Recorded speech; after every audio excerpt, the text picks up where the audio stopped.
हा, तर पुन्हा एकदा बघा, एलईडी म्हणजे काय? LED stands for light emitting diode. हा जो एक special purpose PN junction diode आहे की जो काय करतो, पर्टिक्युलर कलरची लाईट इमिट करतो. So it is a generally heavily doped PN junction diode. Okay, LED का आहे? Heavily doped PN junction diode आहे. आणि हा फॉरवर्ड बायस मध्ये वर्क होतो की रिव्हर्स बायस मध्ये? तर it works in forward bias. The symbol of LED is like this. Okay, so symbol कसा आहे? नॉर्मल पीएन जंक्शन डायोडचं सिम्बॉल आहे, फक्त याच्यामधून काय झालेली आहे? लाईट या पद्धतीनं इमिट होताना दाखवलेली आहे.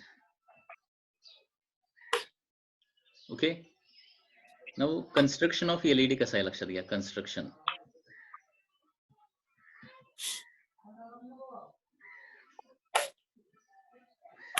Light emitting diode, construction of LED.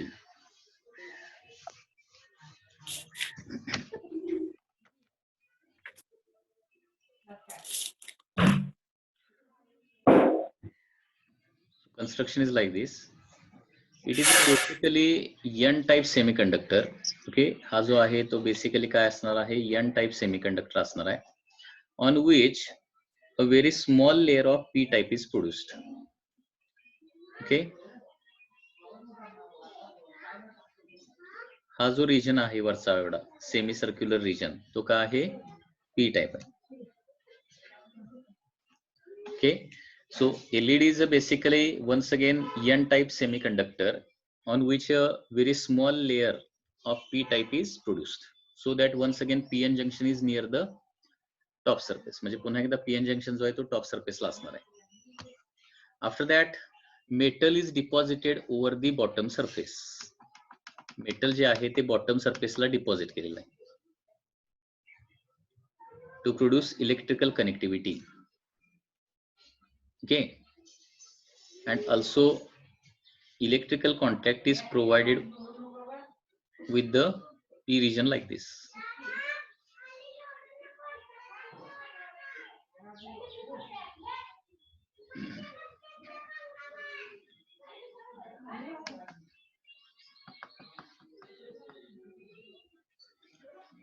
So in this way electrical connectivity is produced. आणि इथं या पद्धतीने हे construction असणार आहे. Here there is a insulating medium. So this is the electrical connection for the P region, and this is the electrical connection for the N region. आणि या दोन टर्मिनलच्या मध्ये काय केलेले असणार आहे? बॅटरी जोडलेली असणार, like this. Battery is connected like this.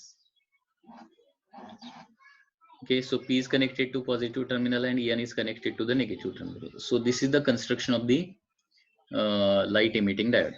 आता LED चं construction झाल्यानंतर याचं वर्किंग कसं होतं लक्षात घ्या. Working is like this. Working study करण्यासाठी पुन्हा एकदा आपल्याला एक PN जंक्शन डायोड ड्रॉ करावा लागणार. So PN junction diode is like this.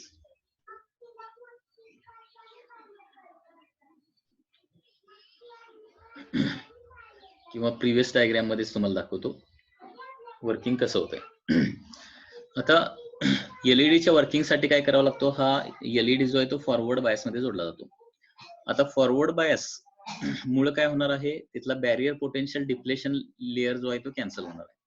आणि डिप्लेशन लेअर किंवा बॅरियर पोटेन्शियल ज्यावेळी कॅन्सल होणार आहे त्यावेळी एन टाइप मध्ये काय असतात लक्षात घ्या. In N type there are electrons. N type मध्ये इलेक्ट्रॉन्स असतात like this. N type there are large number of electrons, and in P region there are large number of holes. Forward bias मध्ये depletion layer cancel होणार आहे and electron moves from the N side to the P side. Okay, सगळे जे electron जे आहेत ते काय होतात? N side to P side travel होतात like this. आणि N side to P side travel केल्यानंतर okay, here electron combines with hole. Electrons combine with holes. Electron combine with the holes. ठीक आहे. आता बघा,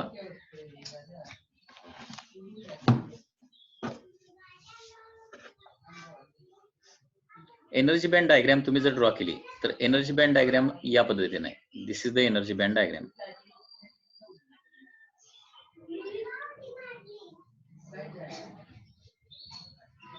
So this is your valence band and this is your conduction band. Okay, so this is conduction band and this is valence band. ठीक आहे. आता इथं काय झालेलं आहे बघा, इलेक्ट्रॉन जे आहेत ते एन रिजन मधून पी रिजन मध्ये जातात आणि होल बरोबर कंबाईन होतात. आता होल्स कुठं असतात? Holes are in valence band. Hole जे आहे ते व्हॅलन्स बँड मध्ये असतात आणि इलेक्ट्रॉन्स कुठं असतात? They are always in conduction band. जे फ्री इलेक्ट्रॉन जे आहेत ते नेहमी कंडक्शन बँड मध्ये असतात आणि होल्स नेहमी व्हॅलन्स बँड मध्ये. आता इलेक्ट्रॉन ज्यावेळी होल बरोबर कंबाईन होतो, when electron combine with the hole, तर या इलेक्ट्रॉनला एवढी एनर्जी तुम्हाला काय करावं लागणार आहे? लिबरेट करावं लागणार आहे. This much amount of energy is liberated. Okay, so when electron combine with the hole, electron has to emit energy. Okay, extra energy म्हणजे फॉरबिडन एनर्जी गॅप एवढी जी एनर्जी आहे ती इलेक्ट्रॉनला काय करावं लागणार आहे? इमिट करावं लागणार आहे. And that energy is emitted in the form of radiations. Okay, so this easy energy, band gap एवढी एनर्जी जी आहे is emitted in the form of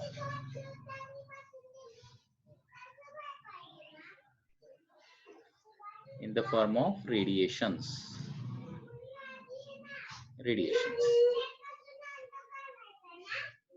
ठीक आहे, रेडिएशनच्या स्वरूपात इमिट केलं जाणार.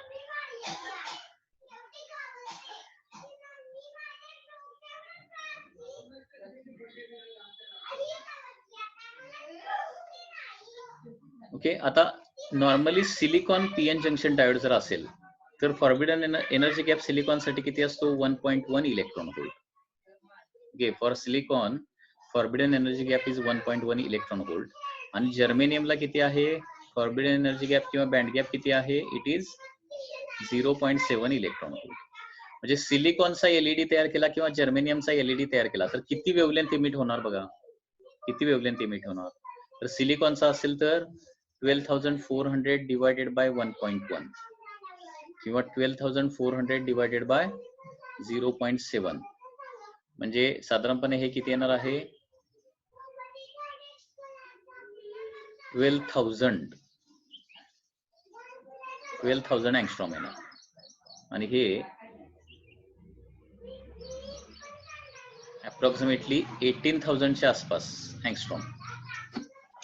हे बघा, हा फॉर्म्युला कुठून आला? तर आपल्याला माहित आहे की एनर्जी कसं काढतो? Energy 12,400 divided by wavelength.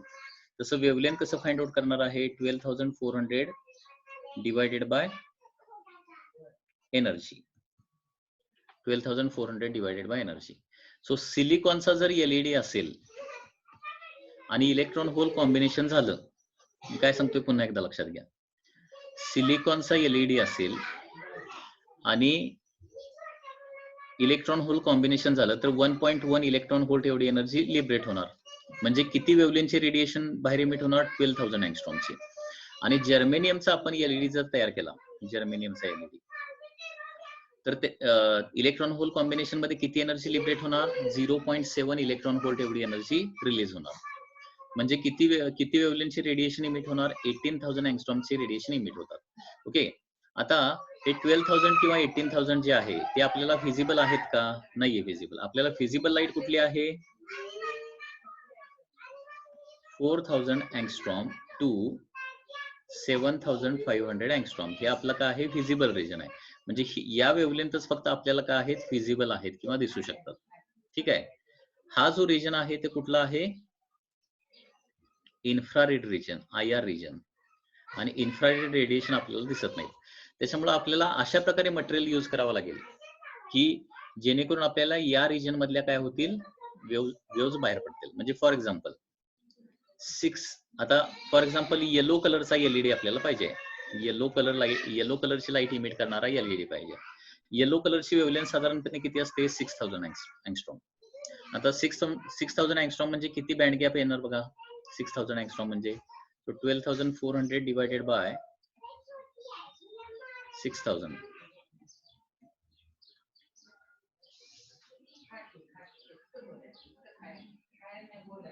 2.07 electron volt approximately. म्हणजे आपल्याला सिलिकॉन किंवा germanium as a material for LED वापरता येणार नाही. असं मटेरियल वापरावं लागणार की ज्याचा बँड गॅप जो आहे तो साधारणपणे 2 इलेक्ट्रॉन व्होल्टच्या आसपास आहे. बँड गॅप 2 इलेक्ट्रॉन व्होल्टच्या आसपास. म्हणजे एक्झॅक्टली 2.07 असेल तर काय होणार? एक्झॅक्टली येलो लाईट इमिट होणार आहे. Okay, and so on. लक्षात येतंय मी काय सांगतोय? म्हणजे for example red colour emit व्हायचा असेल तर बँड गॅप किती पाहिजे बघा? 12,400 डिवायडेड बाय 7,500 अँगस्ट्रॉम ना रेड कलरची वेव्हलेंथ. आणि त्याच्यामुळे किती होणार आहे?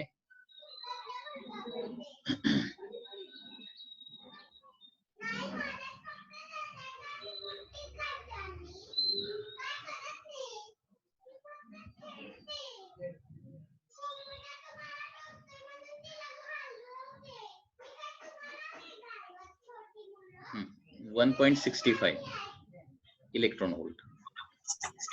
आणि व्हायलेट कलरची लाईट आपल्याला इमिट करायची असेल व्हायलेट कलरची तर 12,400 डिवायडेड बाय 4,000 अँगस्ट्रॉम म्हणजे किती होणार आहे? 3.1 इलेक्ट्रॉन व्होल्ट. लक्षात येते? म्हणजे आपल्याला असं मटेरियल वापरावं लागेल की ज्याचा बँड गॅप जो आहे तो कुठून कुठपर्यंत आहे? 1.65 इलेक्ट्रॉन व्होल्ट पासून किती असेल? 3.1 इलेक्ट्रॉन व्होल्ट पर्यंत असेल बँड गॅप. असं मटेरियल आपल्याला यूज करावं लागणार, तरच आपल्याला व्हिजिबल लाईट दिसणार, अदरवाईज व्हिजिबल लाईट दिसणार नाही. तर मग आता एलईडी साठी कुठले मटेरियल वापरले जातात लक्षात घ्या. तर ते मटेरियलची नावं मी तुम्हाला सांगतो. तर याच्यामध्ये गॅलियम आर्सेनाइड फॉस्फाईड किंवा गॅलियम फॉस्फाईड सारखे मटेरियल जे आहे ते याच्यामध्ये यूज केले जातात. ओके, मटेरियल्स फॉर एलईडी कुठले आहेत बघा? Materials of light emitting diode. तर याच्यामध्ये कुठले मटेरियल आहेत लक्षात घ्या. तर फर्स्ट आहे that is gallium arsenide phosphide. Gallium arsenide phosphide. आणि दुसरं मटेरियल जे आहे ते gallium phosphide.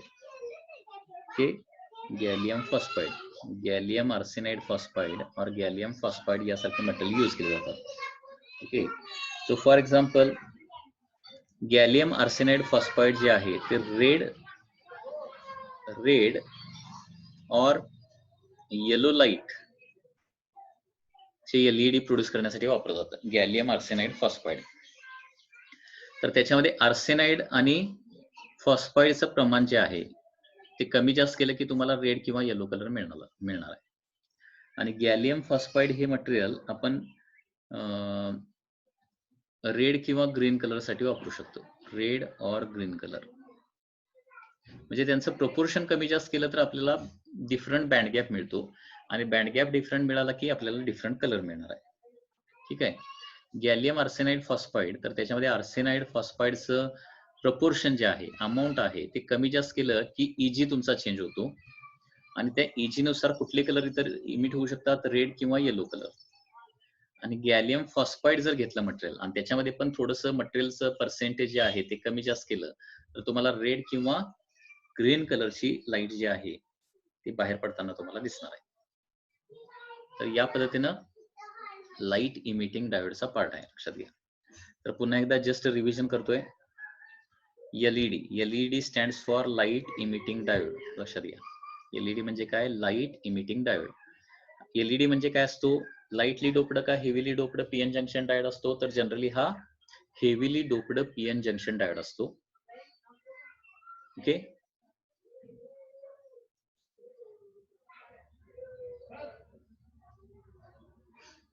Heavily doped PN junction diode. आणि हा रिव्हर्स बायस मध्ये वर्क होतो की फॉरवर्ड बायस मध्ये? तर हा फॉरवर्ड बायस मध्ये वर्क होतो. ठीक आहे. आणि फॉरवर्ड बायस मध्ये एलईडी जोडल्यावर वर्किंग कसं होतं लक्षात घ्या. When PN junction is forward biased, or when LED is forward biased, barrier potential and depletion layer is initially cancelled out. Okay, barrier potential आणि डिप्लेशन लेअर जो आहे तो कॅन्सल आउट होतोय. आणि काय होतं, electron can move from the N region to P region. Electron जे आहे ते एन रिजन मधून पी रिजन मध्ये जातात आणि होल बरोबर कंबाईन होतात, होल बरोबर रिकंबाईन होतात. आता ज्यावेळी इलेक्ट्रॉन होल कॉम्बिनेशन होतं त्यावेळी इलेक्ट्रॉनला आपली काही एनर्जी इमिट करावी लागते. Okay, electron hole combination process मध्ये इलेक्ट्रॉनला आपली काही एनर्जी इमिट करावी लागते. का इमिट करावी लागते? कारण इलेक्ट्रॉन हा जनरली, फ्री इलेक्ट्रॉन हा जनरली कंडक्शन बँड मध्ये असतो आणि होल्स कुठं असतात? व्हॅलन्स बँड मध्ये असतात. आणि त्याच्यामुळं फॉरबिडन एनर्जी गॅप किंवा बँड गॅप एवढी एनर्जी इलेक्ट्रॉनला इमिट करावी लागते. मी काय सांगितलं?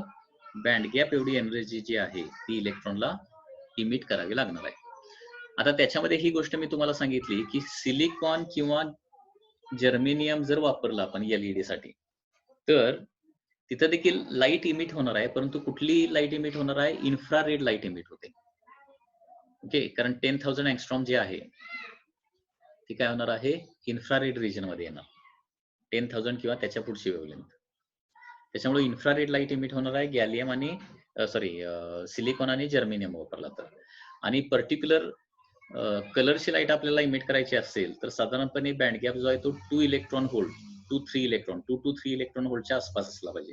आणि तर त्याच्यासाठी आपण मटेरियल कुठलं वापरतो?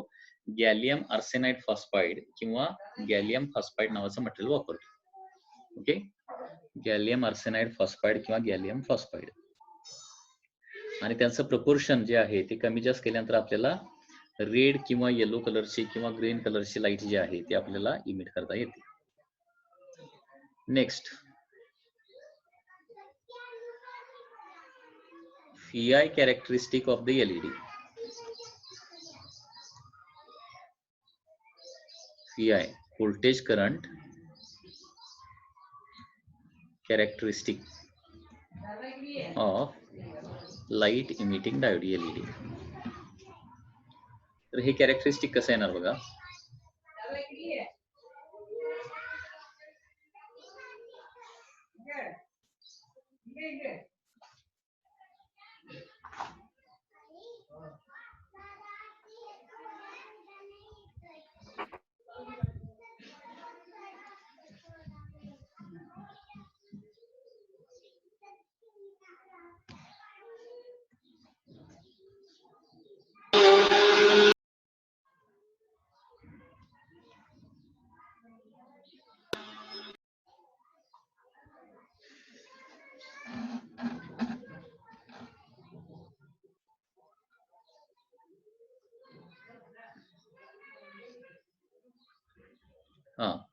तर दिस इज द Phi कॅरेक्टरिस्टिक. हे बघा, हे कॅरेक्टरिस्टिक ऑलरेडी आपण स्टडी केलेलं आहे. हे कुठलं कॅरेक्टरिस्टिक आहे लक्षात घ्या? फॉरवर्ड बायस कॅरेक्टरिस्टिक आहे, बरोबर आहे ना? म्हणजे काय होतंय, अप टू सर्टन व्होल्टेज, आता बॅटरीचं व्होल्टेज 0 पासून आपण वाढवत नेलं तर up to 0.3 volt for germanium and 0.7 volt for silicon there is negligible current or the no current, बरोबर आहे ना? Up to 0.3 volt for germanium किंवा 0.7 volt for silicon there is negligible current, and after that as voltage increases current also increases. Okay, सुरुवातीला negligible current का आहे? कारण 0.3 किंवा 0.7 हे का आहे? बॅरियर पोटेन्शियल आहे. जोपर्यंत बॅरियर पोटेन्शियल पूर्णपणे कॅन्सल होत नाही तोपर्यंत सर्किटमध्ये करंट डेव्हलप होणार नाही. ठीक आहे, त्याच्यामुळे फॉरवर्ड बायस कॅरेक्टरिस्टिक आहे. आणि तिथून पुढं as voltage increases current rapidly increases. So this is the forward bias characteristic और this is the Phi characteristic of LED. त्याचबरोबर आणखी एक महत्वाची गोष्ट आहे, इथं बाहेर पडणारी जी लाईट आहे त्या लाईटची इंटेन्सिटी कशावर डिपेंड असणार आहे? लाईटची intensity. So intensity of light that is emitted by LED, intensity of light that is emitted by LED depends upon current, forward bias current. म्हणजे एलईडी मधून जास्त करंट पास केला तर जास्त इंटेन्सिटीची लाईट इमिट होते. एलईडी मधून कमी करंट पास केला तर कमी इंटेन्सिटीची लाईट इमिट होते. इंटेन्सिटी म्हणजे काय? त्याचा ब्राईटनेस लक्षात घ्या. जास्त करंट पास केला तर जास्त इंटेन्सिटीची लाईट इमिट होणार, कमी करंट पास केला तर कमी इंटेन्सिटीची लाईट इमिट होणार. आता याचं रिझन लक्षात येते का बघा. जास्त करंट पास केल्यावर जास्त इंटेन्सिटी काय इमिट होणार. आता जास्त करंट पास करणार म्हणजे जास्त इलेक्ट्रॉन आपण पास करणार ना, कारण करंट कशावर डिपेंड असतो, इलेक्ट्रॉनच्या फ्लोवर. जास्त इलेक्ट्रॉन फ्लो होत असतील तर जास्त करंट, ओके. कमी इलेक्ट्रॉन फ्लो होत असतील तर कमी करंट असणार आहे, ओके. आता more current means more electrons are flowing. More electrons are flowing means more electron and hole combination, okay. म्हणजे जास्त इलेक्ट्रॉन होल कॉम्बिनेशन होणार आणि एका इलेक्ट्रॉन होल कॉम्बिनेशन मध्ये एक फोटॉन बाहेर पडतोय. लक्षात घ्या काय सांगितलं, एक इलेक्ट्रॉन आणि होलचं कॉम्बिनेशन झालं की एक फोटॉन, प्रोटॉन नव्हे, फोटॉन बाहेर पडतो, लाईटचा फोटॉन, ठीक आहे. मग जास्त इलेक्ट्रॉन होल कॉम्बिनेशन झाले तर जास्त फोटॉन बाहेर पडणार. आणि इंटेन्सिटी कशावर डिपेंड असते, इंटेन्सिटी नंबर ऑफ फोटॉन्स वर डिपेंड असते, number of photons per second. म्हणजे जास्त इंटेन्सिटीसाठी more number of photons per second emit व्हायला पाहिजे. आणि more number of photon emit व्हायचे असेल तर जास्त इलेक्ट्रॉन होल कॉम्बिनेशन व्हायला पाहिजे. त्याच्यासाठी सर्किटमध्ये जास्त करंट फ्लो झाला पाहिजे. तर थोडक्यात एलईडी ची इंटेन्सिटी जी आहे, एलईडी मधून बाहेर पडणाऱ्या लाईटची जी इंटेन्सिटी आहे ती कशावर डिपेंड असणार आहे, फॉरवर्ड बायस करंट वर डिपेंड असणार आहे. If current is more, intensity is more.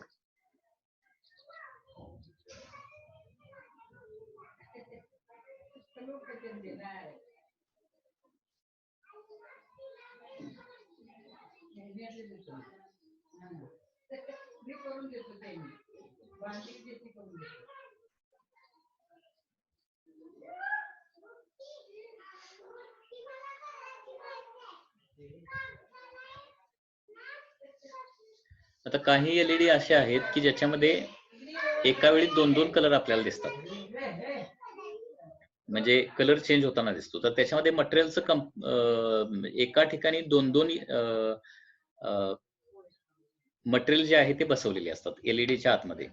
म्हणजे फॉर एक्झाम्पल रेड आणि येलो हे 2 कलर आपल्याला इमिट करायचे असतील तर गॅलियम आर्सेनाइड फॉस्फाईड आणि गॅलियम आर्सेनाइड फॉस्फाईडचे डिफरंट कंपोजिशनचे एकदमच 2 मटेरियल आतमध्ये बसवायचे. आणि व्होल्टेज कमी जास्त झालं तर काय होणार आहे, त्याच्यातले वेगळे वेगळे एलईडी काय होतात, ऑन होतात. आणि त्याच्यामुळे आपल्याला डिफरंट कलर दिसतात. तो डिफरंट कलर दिसण्यासाठी तिथं आपल्याला एकाच एलईडी मध्ये अनेक आपल्याला मटेरियल प्लेस करावे लागतील.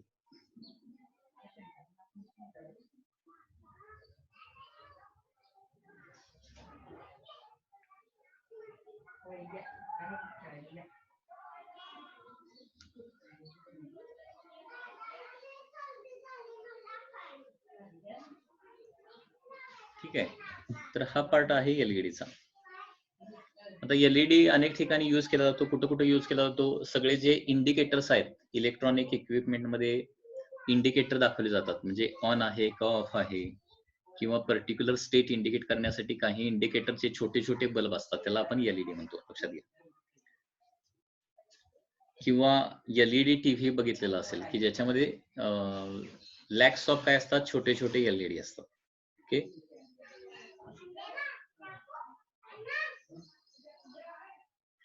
सो अनेक ठिकाणी ह्या एलईडीचा वापर केला जातो. तुमची टॉर्च, मोबाईल टॉर्च जी आहे ती देखील काय आहे, एक एलईडीच आहे, लक्षात घ्या. Mobile torch is also LED.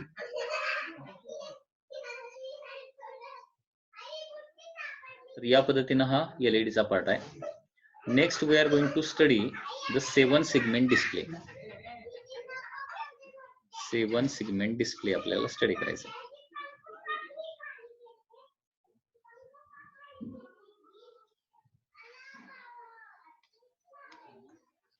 7 segment display.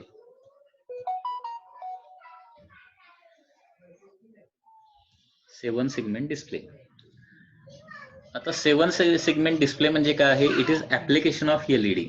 एलईडीचं application आहे आणि याच्यामध्ये 7 एलईडीज असतात, ओके. 7 सेगमेंट डिस्प्ले याला काय का म्हटलं जातं, कारण याच्यामध्ये 7 एलईडीज असतात and they are connected so as to form digit 8, okay.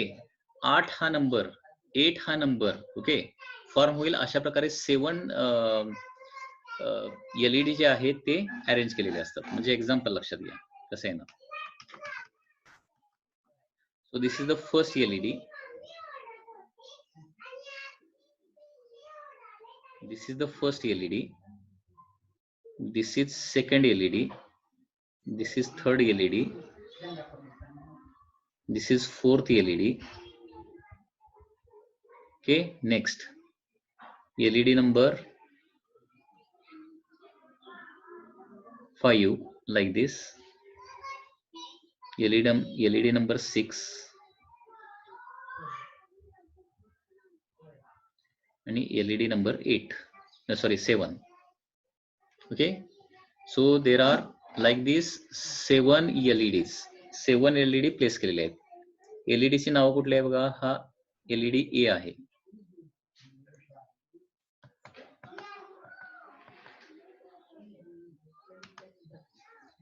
A,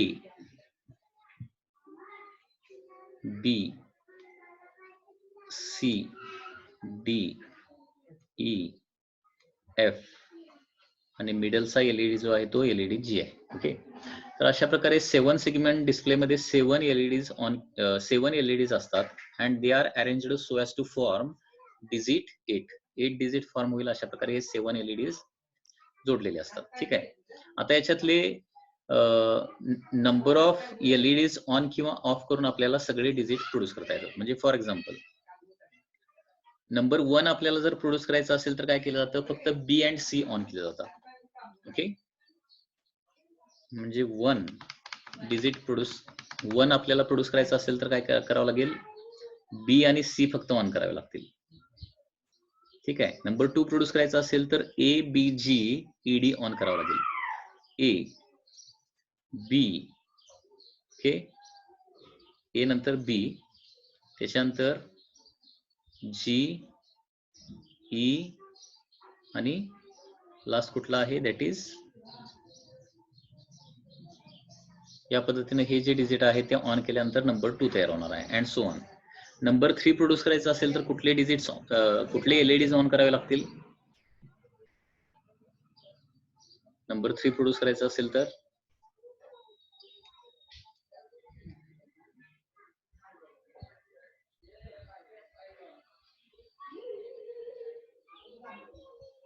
ABG CD.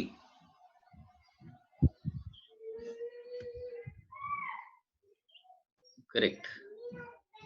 त्याचबरोबर इथं डेसिमल पॉइंट साठी आणखी एक एलईडी इथं ठेवलेला असतो for decimal point.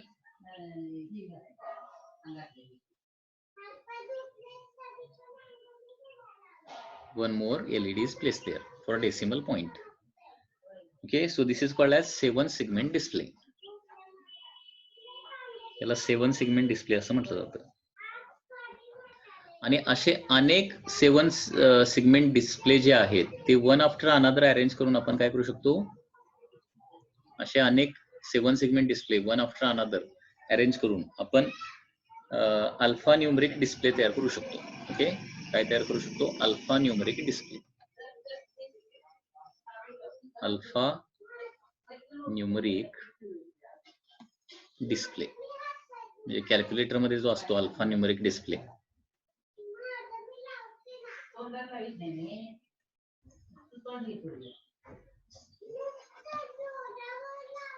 Alpha numeric display जर प्रोड्यूस करायचा असेल तर त्यासाठी असे अनेक 7 segment display one after another काय करावे लागतं, आपल्याला अरेंज करावे लागणार आहे.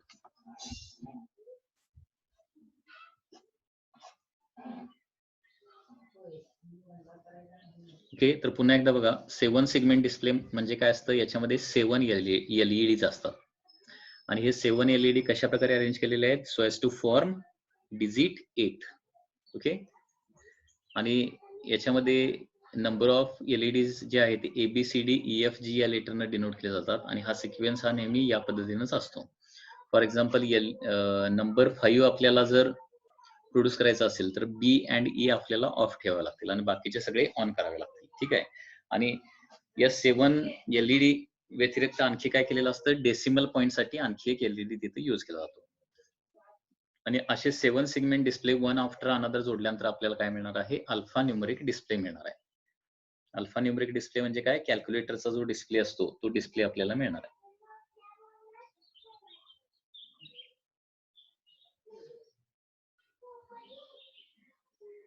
Next part that we are going to study is the transistor. परंतु आपला टाइम जो आहे तो संपत आलेला आहे. टाइम संपत आल्यामुळे आपल्याला सेशन एंड करून परत स्टार्ट करावं लागेल. ओके.